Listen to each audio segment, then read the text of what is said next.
श्रीमद् भगवद गीता यथारूप अध्याय 17 श्रद्धा के विभाग द डिवीजन ऑफ फेथ। श्लोक 16।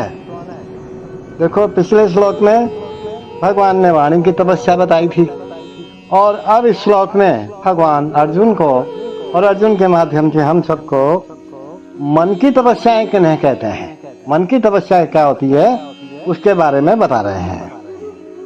मन है प्रसाद सौम्यतम मौनम आत्म विनिग्रह भाव संशुद्धि इति तत् तप मानसम उच्यते। मन है प्रसाद सौम्यतम मौनम आत्मं विनिग्रह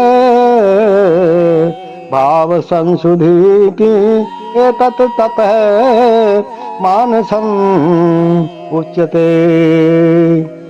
भगवान कहते हैं कि संतोष, सरलता, गंभीरता, आत्मसंयम एवं जीवन की शुद्धि, ये क्या है?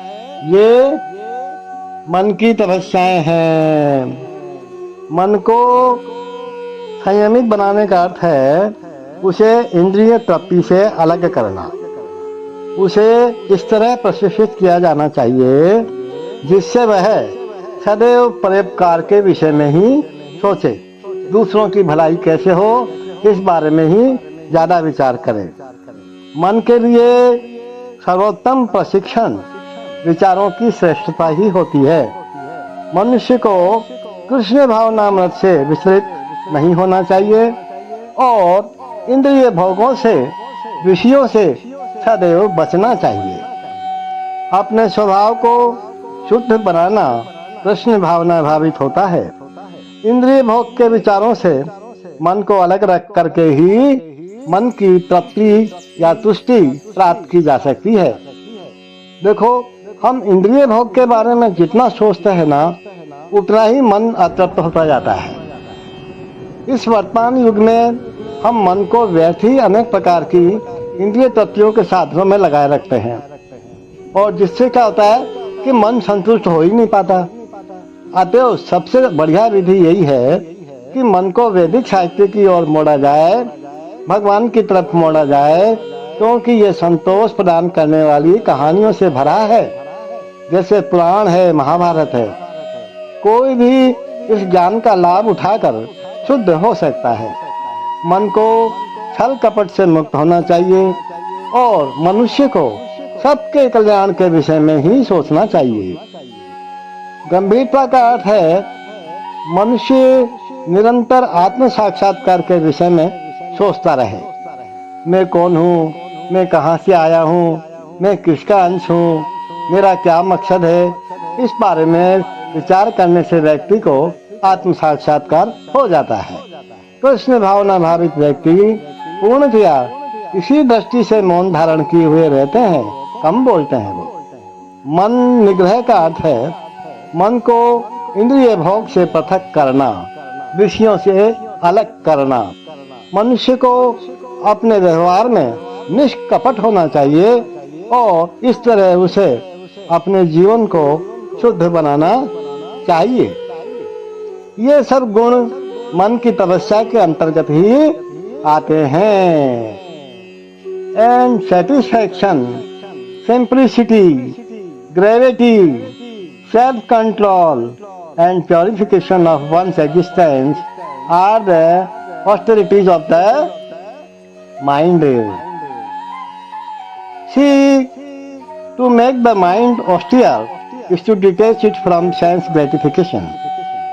It should be so trained that it can be always thinking of doing goods for others. The best training for the mind is gravity in thought. One should not deviate from Krishna consciousness and must always avoid sense gratification. To purify one's nature is to become Krishna conscious. Satisfaction of the mind can be obtained only by taking the mind away from thoughts of sense enjoyment. The more we think of sense enjoyment, the more the mind becomes dissatisfied. In the present age, we unnecessarily engage the mind in so many different ways for sense gratification, and so there is no possibility of the mind's becoming satisfied. The best course is to divert the mind to the Vedic literature, which is full of satisfying stories, as in the Puran and the Mahabharata, etc. One can take advantage of this knowledge and thus become purified. The mind should be devoid of duplicity and one should think of the welfare of all. Think always for the welfare of others, since silence means that one is always thinking of self-realization. The person is Krishna consciousness, observes perfect silence in this sense. Control of the mind means detaching the mind from sense enjoyment. One should be straightforward in his dealings and thereby purify his existence. All these qualities together constitute austerity in mental activities. Hare Krishna, Hare Krishna.